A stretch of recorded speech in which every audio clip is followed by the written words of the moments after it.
Hey, everybody. I'm glad y'all are here. We're going to be talking a lot about the Wabash River, the Indiana State Police training programs.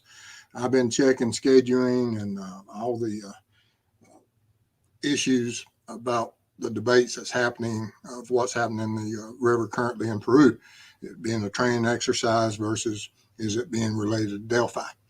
Went out and did a lot of research the last couple, 3 days trying to navigate my way through all the online resources out there and finding the training schedule for the all the training that occurs in Indiana, and found a lot of information. That's what we're going to be talking about tonight, plus some other things that some of our members and our people in chat have mentioned over recently about questions about certain items and certain search techniques and certain equipment out there. So I've got some information on that. And but a little bit of housekeeping tonight. If you're new here in chat, we don't use names or initials. We don't want to taint or influence anyone that does have any information about this case. That we don't want to lead one way or another. That people out there that have information, call law enforcement, notify them. That's what they want you to do with whatever information you got. And let's get Bridge Guy off the streets just as soon as we can.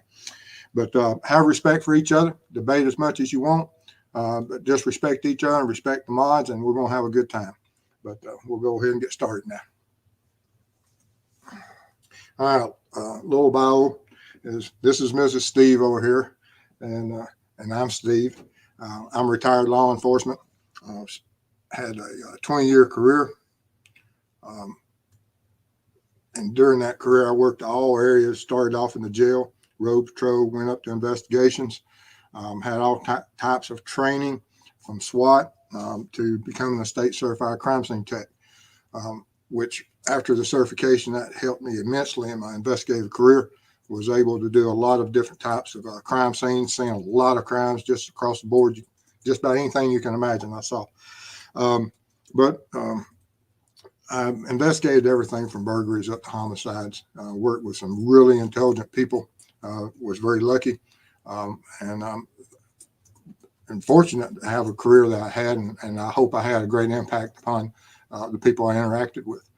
And after I retired and became aware of what was going on here with true crime on the internet, I decided to look at becoming an ambassador and a mid-person for how law enforcement looks at things, and see if I couldn't help the web sleuth and the true crime people out here to understand our thought processes and maybe assist them in some manner that get them thinking and looking at things in all different types of ways, so that we can have an impact on all these code cases and these victims and these families that need whatever assistance we can bring forward. But I'm retired now, and like I said, I have law enforcement and have chosen to do this on the create this channel and move forward with it. But I'm retired, and so we'll get on in and talk about what we've been looking at this week. Like I said, I've been looking at the Indiana Law Enforcement Academy.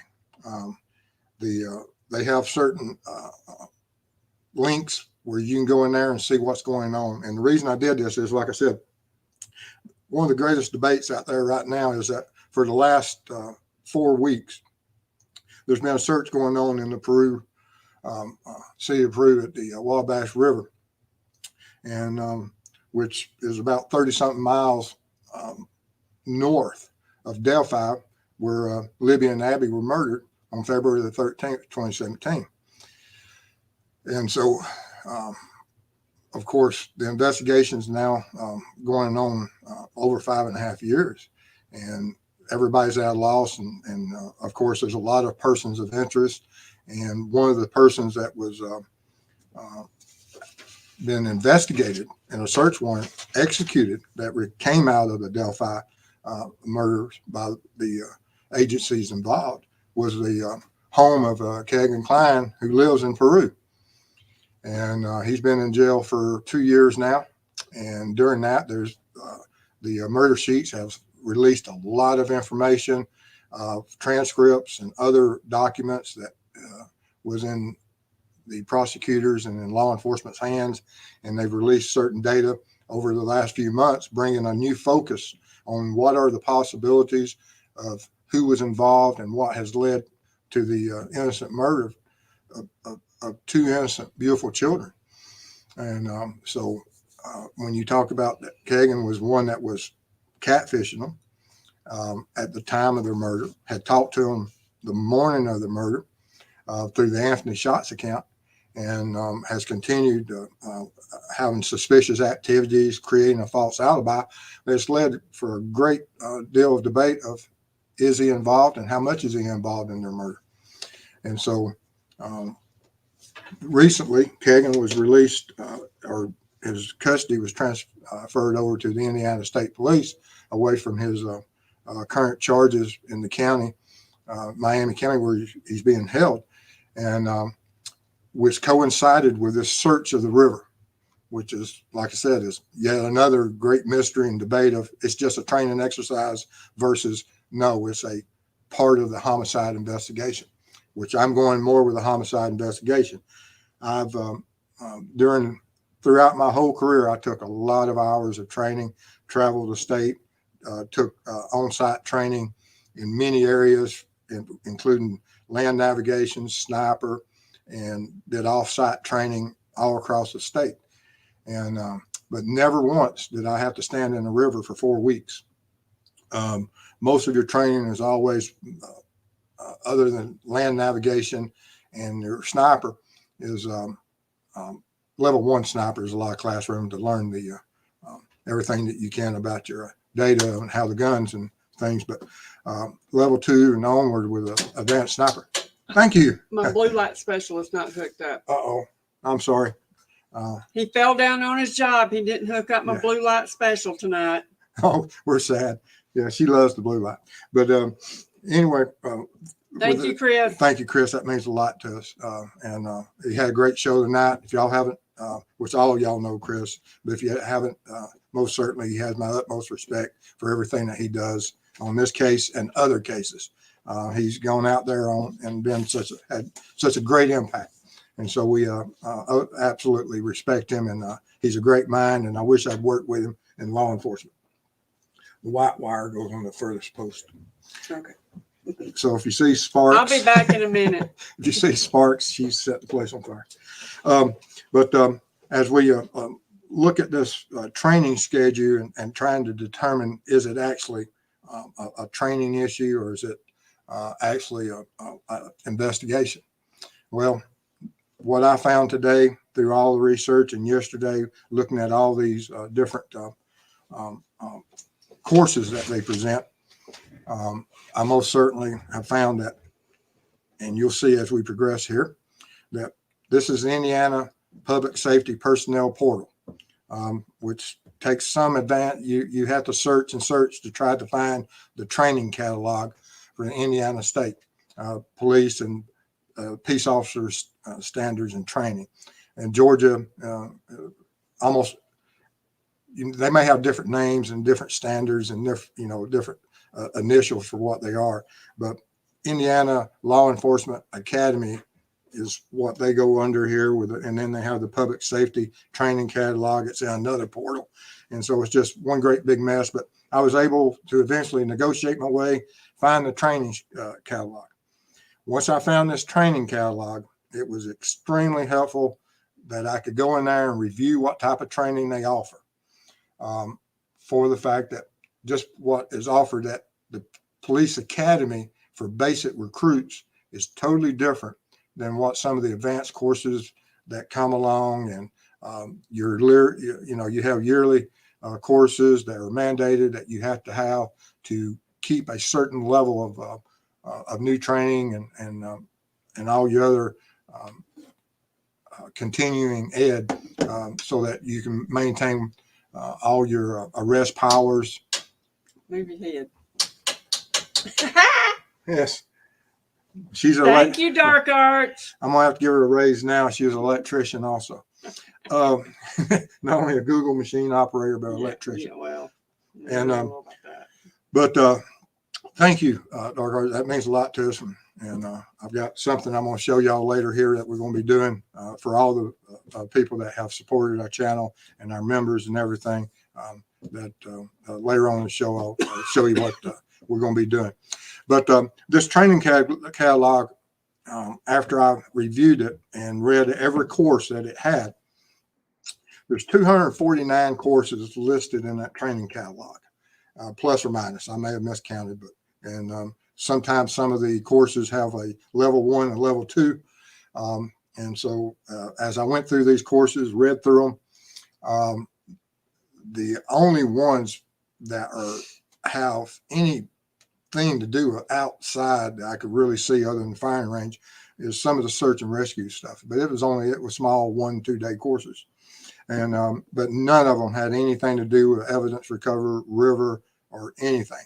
So all these courses, like I said, it's 249 courses. Well, not only are these 249 courses in law enforcement the only courses that you can take in a state, you have other people that will come in, third party, and offer different types of courses. You'll have other agencies scattered throughout the state that may have some type of specialized training. And there's a lot of private sector stuff out there where they'll come in and be instructors on certain courses and things. So I had to go and try to find all of those, and I went and looked at those. Couldn't find anything from the private sector other than some sonar training that's being done in the next state over, but nothing on Peru in the rivers. So if you take out that the training academy part of it, they're not part of it, and then you have to go look at the other agencies. So off-site and in-service training that can be scattered across the state. And I checked all those courses, and I found 34 other agencies in the state of Indiana that offer a broad variety of different types of training for law enforcement across all different areas of interest. But none of them required you to go stand in a river for 4 weeks. I even spoke to one of the persons I spoke to today, former law enforcement in Texas, John. Thank you. Appreciate that. Gave us, or I spoke to them. I said, do y'all have any courses in y'all's state? Because I wanted to know about other states in law enforcement that, Georgia, we don't have anything that requires that. And they most certainly don't either.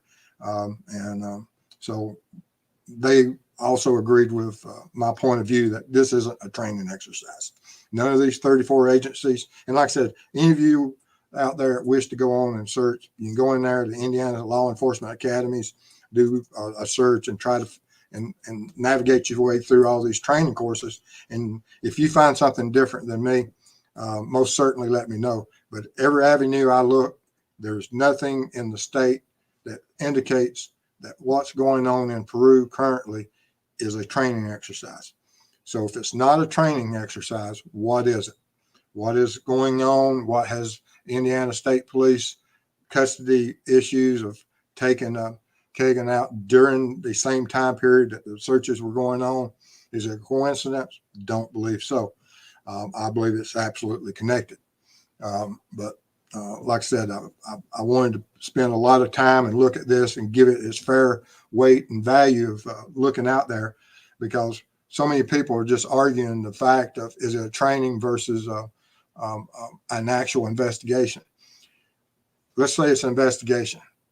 Let's go ahead and ride that horse as far as we can for the fact that is what would benefit the case most, is that we find some evidence out there. We get the public's out there's knowledge that in case of someone that has been in that area that has went magnet fishing and possibly recovered something from that area.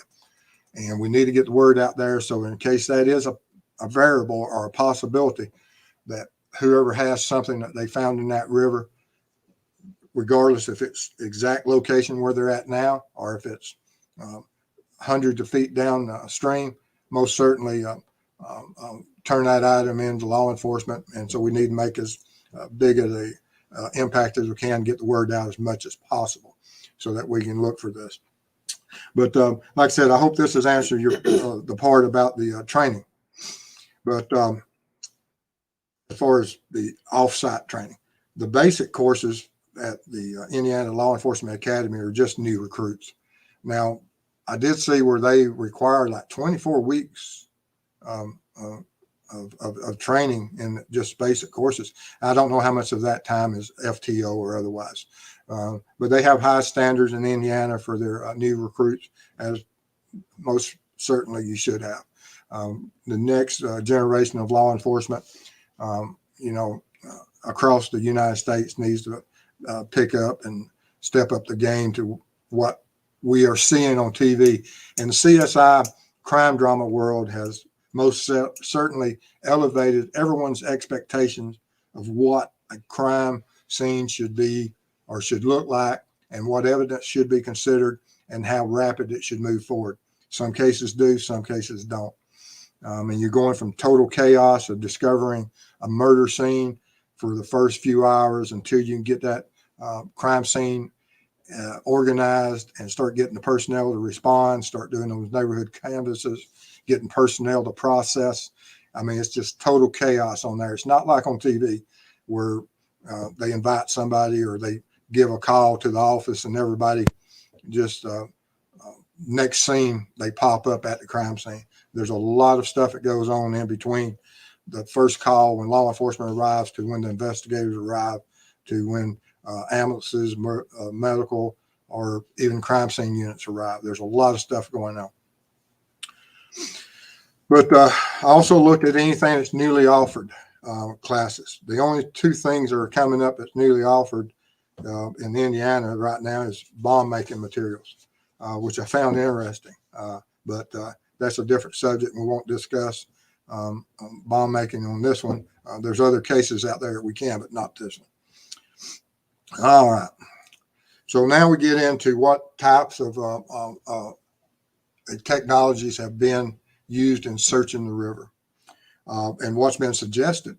I've had several people in chat and members suggest that they thought that the ground penetrating radar system, GPR, should have been brought in first. I'd never heard of ground penetrating radar being used in a river.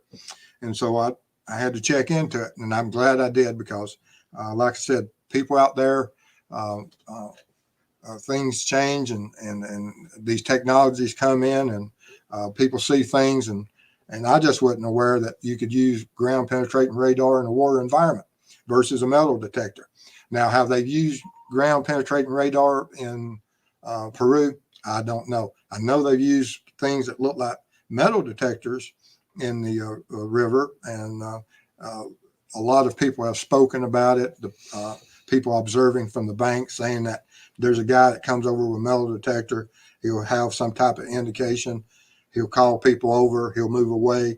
They'll do a hand search or submerged or whatever type of search they can to see what that item is. And if they can't find, he reintroduces the metal detector, and they go from there. But the differences between a metal detector and a GPR is GPR uses radar pulses to send images, and metal detector has a signal that amplifies it to be heard through a speaker or headphones. I don't know any of those technologies. I've never used a ground penetrating radar, never used a metal detector. I saw it being used in some of our cases when we needed them. We had a guy that was just an amateur that loved looking for Civil War relics in the South. Down here in Georgia, we have a lot of Civil War relics. A lot of things went on in Georgia. And so a lot of these guys, they're expert in what they do. We had one of those. And when we had issues that we needed something to search for with regarding bullets or lost weapons, we brought him in. He did a great job and was able to do what we was required of him. But they're now, I think they're having courses and classes on it now because, like I said, technologies change over the years. But I looked at the ground penetrating radar water environment, and here we have what they pops up. So it is something that is out there, and I want, like I said, thank chat for the people that brought my attention that could even be used. You know, like I said, there's certain things out there that things have changed over the years. And I've got a case I'm actually looking at. I will be using ground penetrating radar, but not in water. It would be on a ground search in certain areas in one of my co-cases I'm looking at currently.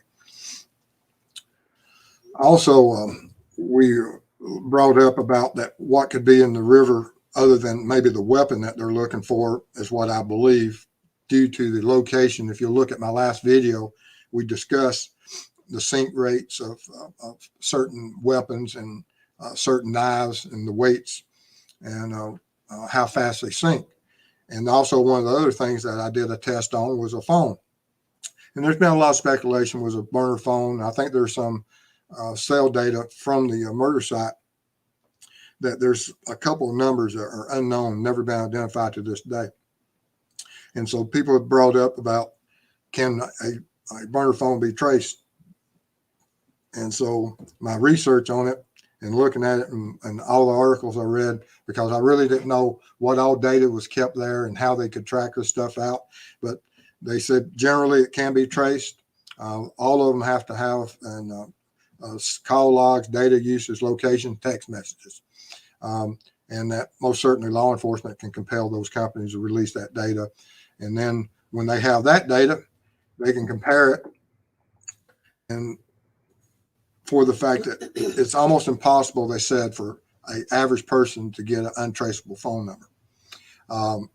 But, you know, there are certain ways that people can buy a single phone and, you know, knock off or try to keep distance themselves from certain activities. But at the end of the day, there's a lot of ways that cell phones can be linked to individuals. And one of the ways is through carelessness of the operator, that they, and bless whoever's out there that runs these algorithms and does these searches and able to look through the numbers and discover what numbers run together consistently that will eliminate and or include that if the same number changes constantly from one cell tower to another cell tower to another cell tower, then those two phones are linked. So that's just one way that they use it. And but I just found that interesting, and most certainly it. Did they do this on the Delphi cell tower data? Prosecutor Ives said that they looked at it for what phones had been in use in that area prior to the murders, day of the murders, what phones had never been used again after the murders, what phones had been used only one time during the day of the murders. And so they looked at all that information trying to figure out, was there a phone on site that possibly could identify who Bridge Guy is and who are the persons responsible for the murder of Libby and Abby. So we have to give them a great respect for what they try to do with that. And hopefully it will lead, and hopefully that has helped lead to what they're looking for in the river. If it is a phone, like with my test, a phone could go almost 100 yards at the height of what that river was running, as fast as it running. It could go. Yes. Thank you, Mom. He's a member now, and I appreciate your support. It means a lot to us.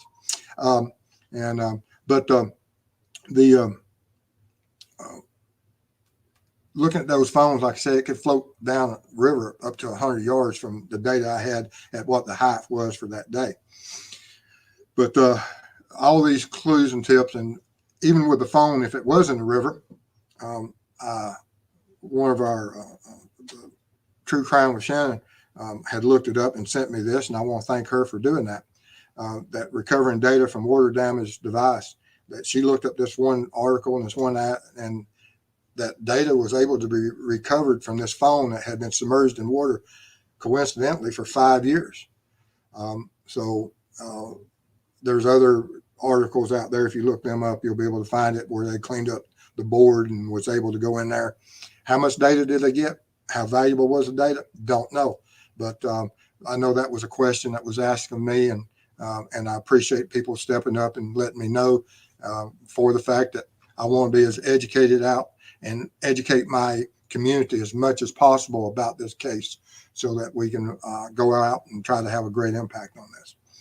And then, but with all that being said, if you have the information that leads to who Bridge Guy is, call law enforcement, let them know. They say they need one tip. Is that the reason that we're having the searches at Delphi? Because of that one tip? I absolutely hope so. I absolutely believe so. And so we have to support that and continue along with that. But if you have the information that is already out there, and you feel, and we want you to know that you should provide whatever information you have and bring this case to a close as soon as possible. But also, I want to bring up all my members out there. Tomorrow, I'm going to be making this here is a box from Searchy. Y'all may not know who Searchy is. Searchy is a provider for law enforcement of all different types of crime scene equipment. I've got some cold cases I'm about to go on the road on, and I've had to go and buy a bunch of equipment, and that was for one of the boxes that came in this week. So I'm going to be opening it tomorrow and doing a video for my members and members only, so that as we go open the box and I get to see what's in there, because I have no idea. I hadn't even opened the shipping label. I don't know what they've given me this week. So I'm looking forward to that tomorrow. I might even do it later tonight. I'm kind of excited. It's Toys. It's toys. No, it's not toys. It's high value. And Toys. yeah, but using this stuff on some of the cold cases, and because I've got to go out and in a couple of cases and look for blood stain and DNA analysis and trying to locate a DNA profile, which the best way to doing that is locating blood. And there's certain chemicals and presumptive tests that are available to law enforcement that, regardless of how old it is, that it will provide a presumptive test that it is blood. And then, of course, I've got some other presumptive tests to verify and back that up. And if we get lucky on a couple of these cases that we're about to move out on, we'll, of course, notify the authorities. They'll be able to come in and follow up and hopefully bring some closure to it, some of these cases and stuff as we move forward. But that's pretty much that on everything we got, and see if there's anything else that I need to bring up. Nope, that's pretty much it. But once again, I want to thank Chris for contacting me today. We had some great conversations on the texting back and forth throughout the day. He does a great job. Any of you guys out there that's not part of his crew, go join him. It's the Mob Crew. It's Monsters Under a Bed, and check out his channel. And he has a brilliant mind. He goes out there. He does, like me, he does control testing, and it's very educational. He's also been looking for Dylan Rounds, boots on the ground. And if you don't know about that case, check him out on that. He has a lot of information. But with that being said, let's get to the questions. All right. Jason Exploring. Steve, do you think more than one person? I do now. There was a time there I wasn't, but most certainly I do now. Absolutely. All right, so hold on one second. That's Chris. We got a new member in here somewhere, but I don't see it. Nikki says it's here. Oh, Hold on a minute. God, there it is. Nope, that's Chris's. the Google machine. No, it here it is. Oh, Copper Horse. Copper Horse. Thank you, Copper Horse. That means a lot to us. And like That's I said, awesome. I'll get my video made, and y'all get to see what we're going to reveal. What's in the box? What's in the box? I hope it's what I hope it is. Yeah. Yeah, we hope they didn't. Yeah, because we only got like like 4 more weeks, and getting the logistics and getting everything scheduled and packed out and organized so that we can move forward with the next project is it takes a little bit of, when you're going to be traveling about 2,600 miles round trip, but we're looking forward to it. Yes, we are. Wow. Did I do dark arts and her super sticker? We did one time. Okay. So But thank you for that. I'm going backwards. Okay. So let's see here. I just did Jason, I think, right? I believe so. All right. So now,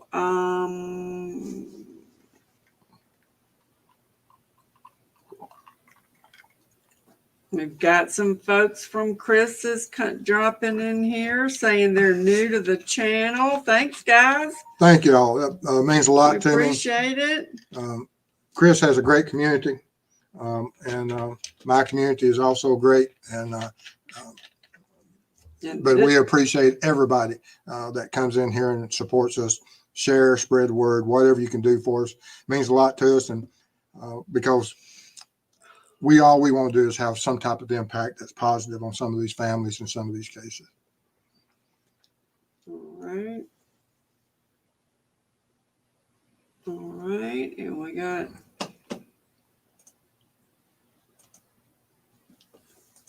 see, it won't flip over there anymore. It just pops it there. All right, so let me go down here and find Nicole. Nicole has dropped some money. Oh, thank you, Nicole. Hey, thank you so much, Nicole. We appreciate that. Like I said, all that goes towards this box, and then I got another box coming in next week, which is I took some advice from Chris about some of the equipment I would need to assist us on some of the searches as we go forth. And somewhere in here was Daisy and the Kmart blue light special. Oh, this just cracked me up. Daisy C. I worked at Kmart back in 19 doing blue light specials. I love it. Thank you. I love my blue light, if you can't tell. Yeah. All right, let's go find us another one here. She's a multitasker. I am a multitasker. I am. I have to do that all day long. Let's see here. And 4, our sleuthing is helping regardless of your POI. Absolutely it is. It is, because there was a statement made, and hopefully it's true, that as much attention has been brought on to Bridge Guy from the moment that he realized that his picture was out there. And as much focus as we can bring on this case every day, that if he is a repeat offender, he's had to change his ways, had to change his looks, had to change, hopefully, everything, and has put him to ground that he hasn't been able to continue on harming other children. And that is due to the community out there working together continuously, trying to keep as much pressure on him as possible. Because these guys, if they don't have some type of pressures and they continue on, the end result is just terrible. Thank you, Kathleen McDowell. Appreciate it. Means a lot. All right, so now I got to go back. I'm trying something new when my little machine here refreshes. There's a reason I'm not doing that. Well, I'm trying something new, so let's see here if it's going to work tonight. I broke a knife. If you can break a knife, I broke a knife in my testing in my last show. Yeah, that was nice. Her butcher knife. Appreciate it. All right, let's see here. And just Pam at Steve WRTV Rafael Sanchez confirmed it is not a training site. Yeah, August 29th. Perfect. I didn't believe it was on the 29th either, but there's so much argument out there, and you have so many people so set on both sides. And like I said, I've taken thousands of hours. I mean, literally thousands of hours of training in my career. And most of them, even in the intensive training, is only a 2-week course. And typically half of that or 75% of that is classroom, and the rest is boots on the ground. All right. And here's from Shane. Hi, everyone. Who trains in the same body of water for over a month? It's a search and a very serious one. And you can read a lot into what he just said statement. The importance of what's in that river has required the Indiana State Police and their officers to invest this much time. These men are doing it. And women are getting paid to do this job. They had other jobs prior to this river search. So you had to look at whatever jobs they had prior to being in this river, someone's having to cover that. Immense amount of manpower and monies are being placed on this. And that shows you the importance of what's going on at this river. All right. And we got another member I got to go find. And it's Jetta. Jetta, thank you, Jetta.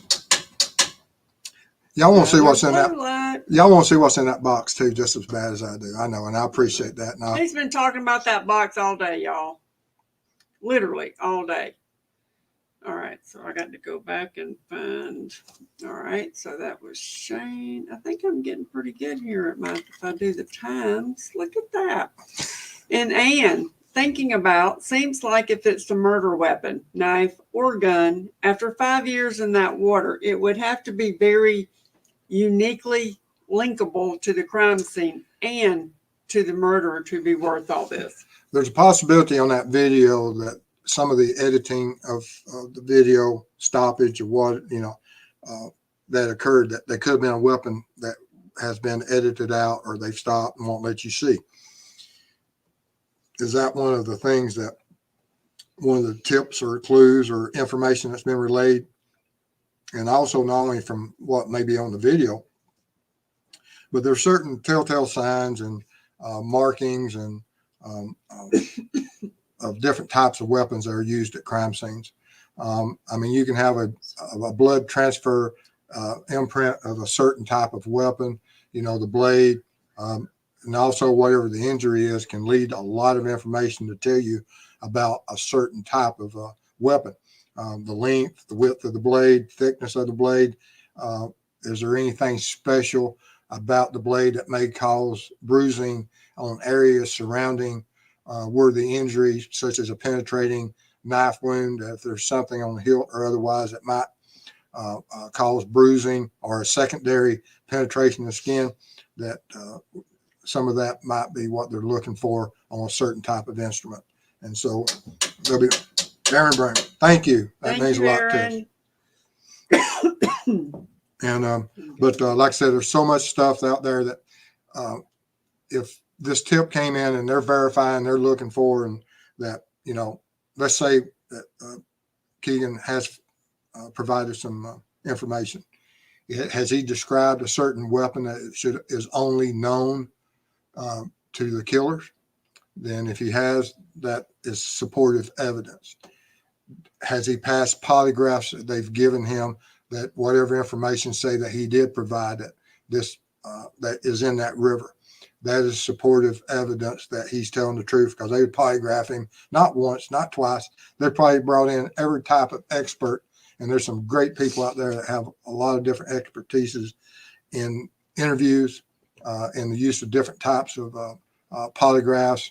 I mean, you have everything from vocal and audio to the old printer machines or whatever, with the old graph. And so there's a lot of technologies out there they could use and try to support whoever's giving them this information. They're not out there on a whim. They're out there because they've been told something.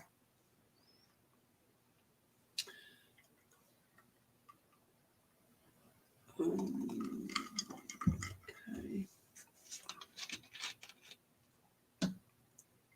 All right, I got to show you a test. Uh-oh. No, it's a good one, but I don't know how to find it. Copper Horse is gifted 50 memberships. Okay, Copper Horse. But I don't know how to find it. Well, we don't know how to. They just gifted 50 members, but I don't know how you do that.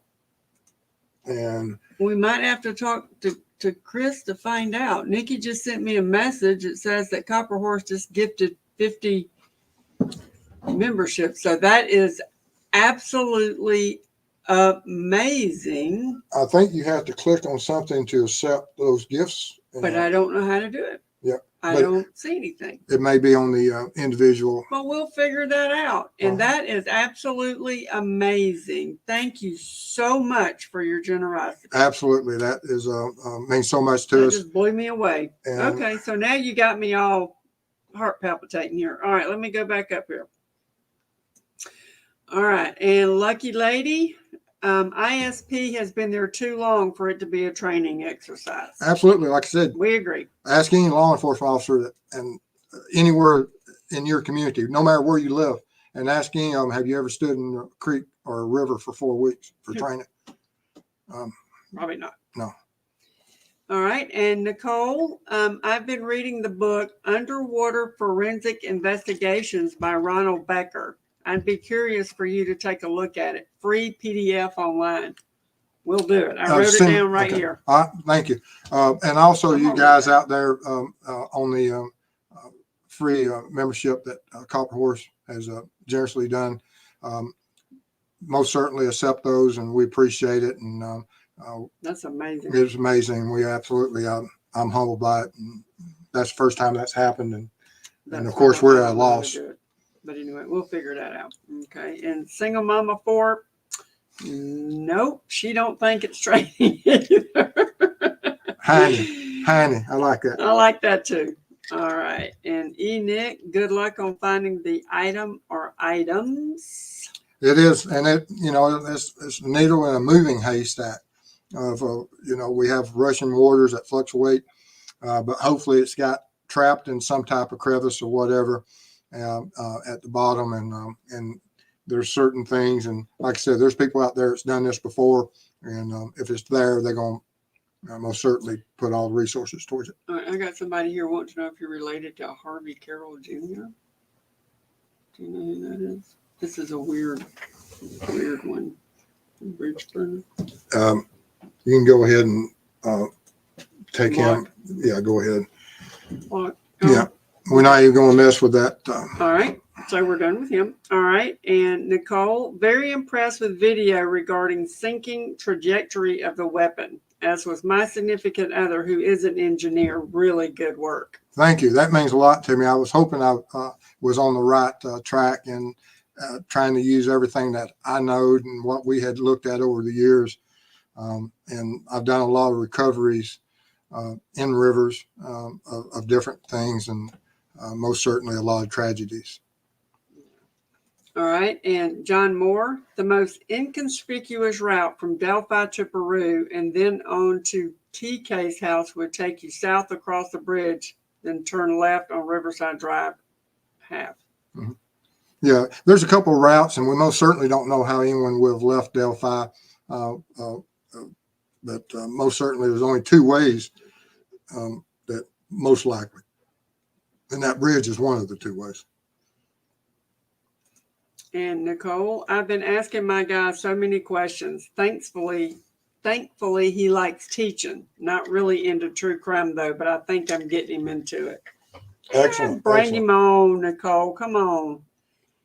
He'll like that. All right. And Ann, a defense attorney is going to create all sorts of doubt about a generic gun or knife fished up out of the river after 5 years if the only link of the weapon, the crime, and accused perp is KK say so.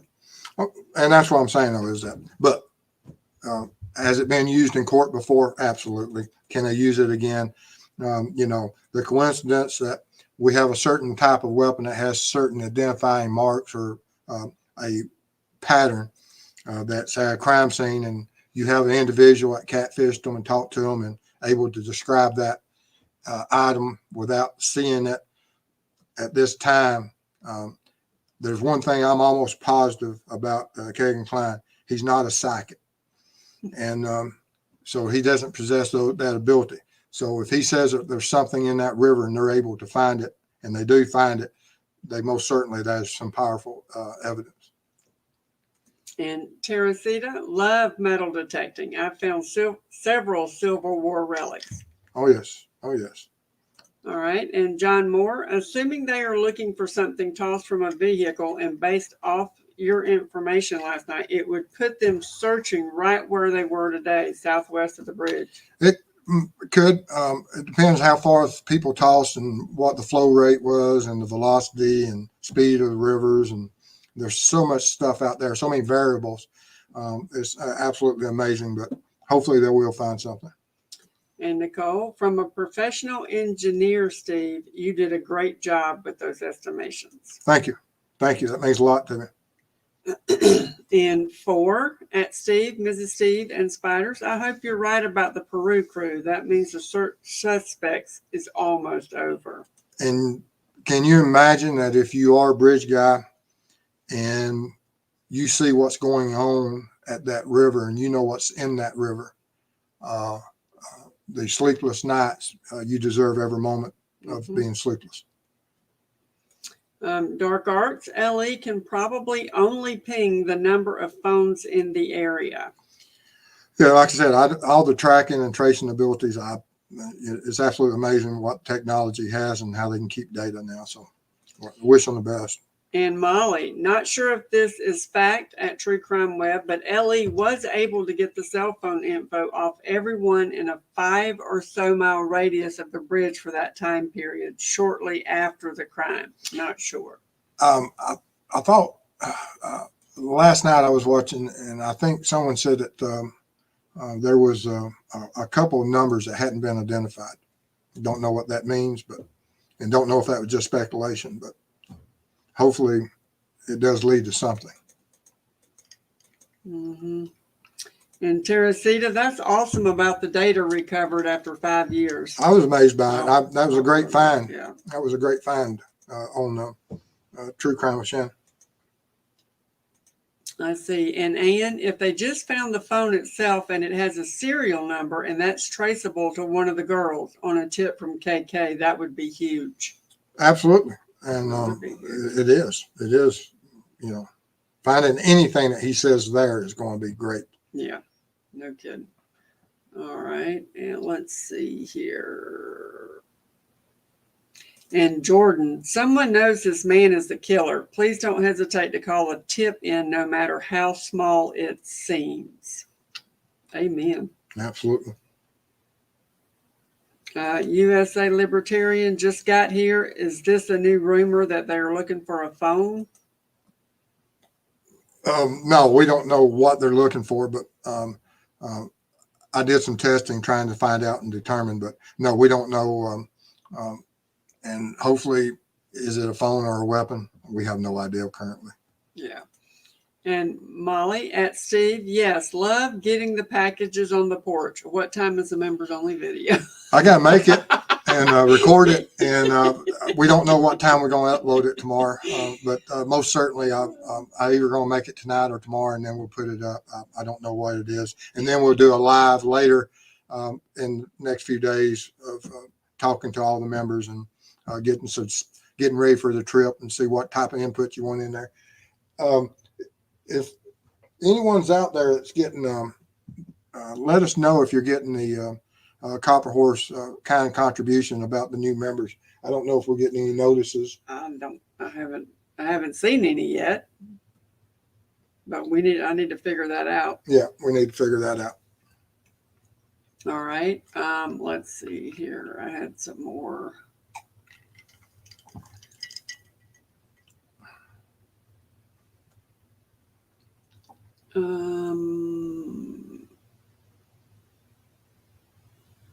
I was kind of going back up to see if I could find anything. Oh, Nikki says the gifts are being given out randomly. Oh, okay. Oh, okay. Yeah, I don't know how that works. Thank you. I've seen other shows; they're just as lost as we are. I have no idea. First time I've ever seen this. Yeah. All right. And Honeybee, does Ron Logan have a real verified alibi? From what I understand, no. The person that he requested that from turned over the information. And then, there's a lot of speculation of why he did that also. So.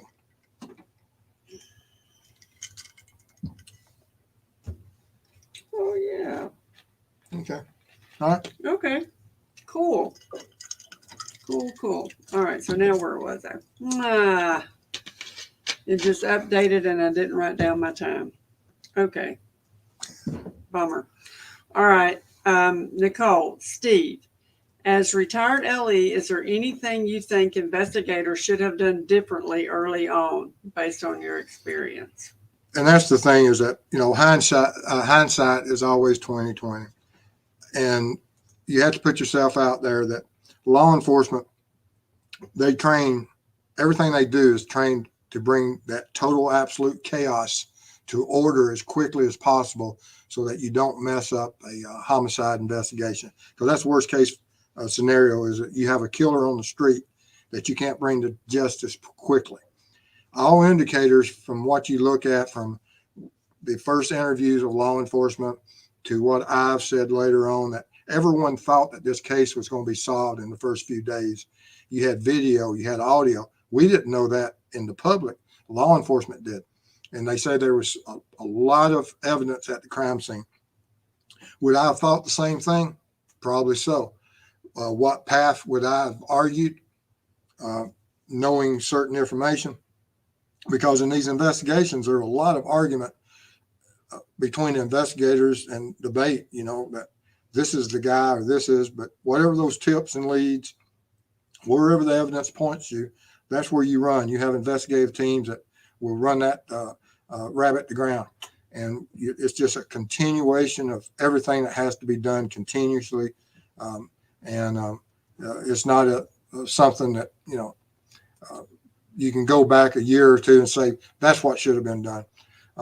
And it's just hard that you only get one shot at it. Sometimes law enforcement fails, and sometimes they're dead on, spot on. And I'm sure that they look back now and say that, oh, I wish we had done that first. Now, knowing what we know now, which law enforcement knew about 2 years later, in 2019 when they did the releases, and they did in 2020 when they made the arrest, they knew things about some of the communications, and they say that they refocused and went back to what they had saw early on. So they had two choices. One of the group went after Ron Logan, and some of the information was pointing towards the clients, and they chose Ron Logan for whatever purpose. And then now we're 5.5 years later, and we're focused on the clients, or at least one part of the investigation is. They may have other parallel investigations on other information that we don't know at this time. So it's very interesting, and where will it go? We don't know. And USA Libertarian, Mr. Steve, how much long can a property be searched when 2 murder victims are found there without or before a search warrant is required? Certain cases, if there's certain suspects that have a expectation of privacy, you have to have a search warrant almost immediately. Of course, you have to have, if there's proof of life or there's a victim alive, of course, exigent circumstances of saving life always overrules all evidence, everything. You go save that person's life. But we're pretty well trained that if a person is deceased, and we have to go by the books because the Constitution guarantees that certain things have to occur, and you have to secure certain search warrants to start infringing upon rights, that if you don't have that paperwork, that you're just going to have ill fruits of a tree that you won't be able to use in court. So you have to go by the laws and what the Constitution says and go through the courts. All right. And the mob crew, Steve, do you think 2 people in the vehicle when tossing the evidence, or just one?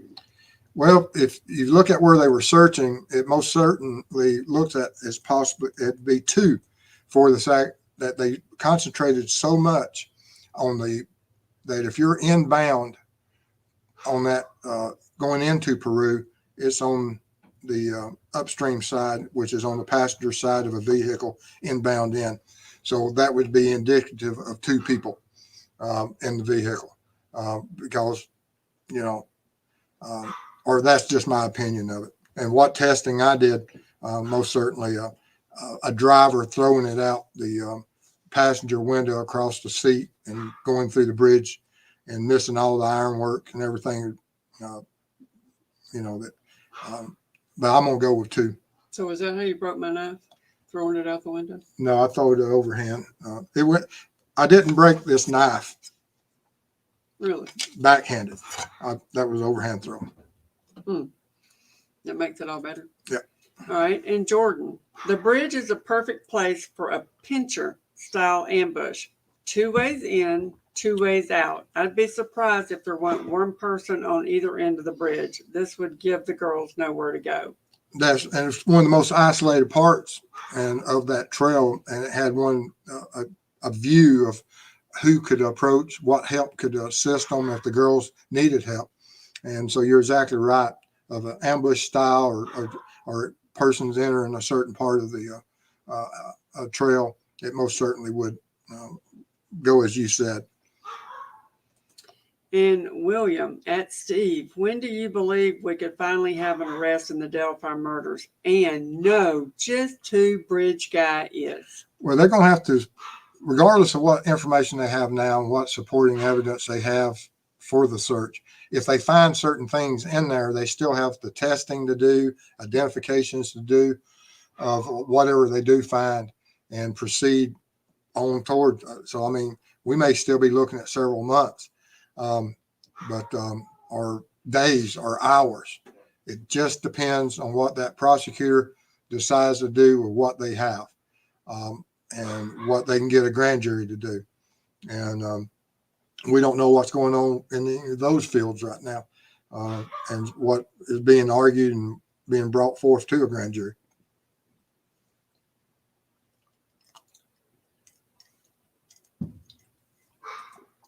Daisy C, I believe we'll find out. I'm surprised familial DNA hasn't already advanced this case. And that's one of the things, they said that there's just so little DNA out there, but hopefully the sciences catch up and pass what everyone knows currently, and we're able to go and move forward and try to that science is advanced enough that whatever minute amount of DNA they have, that they will be able to identify,